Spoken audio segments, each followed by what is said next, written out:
મહત્વના સમાચાર વડોદરાથી જોઈએ, જ્યાં વડોદરા બોટકાંડમાં પોલીસને સૌથી મોટી સફળતા મળી છે અને હરણી લેક ઝોનના કરતા હતા પરેશ શાહ એસઆઈટીના સકંજામાં આવી ચૂક્યો છે।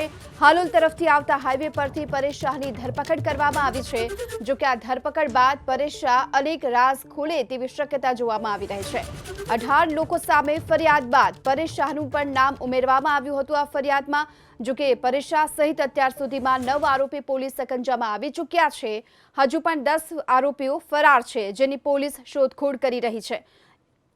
આ અંગે વધુ વિગતો મેળવીએ સંવાદદાતા લોરેન્સ પરમાર આપણી સાથે જોડાઈ ચૂક્યા છે। લોરેન્સ, હવે એક બાદ એક આ બોટ દુર્ઘટનામાં પોલીસને સફળતા મળી રહી છે। વધુ એક આરોપી પરેશ શાહની ધરપકડ, શું વિગતો?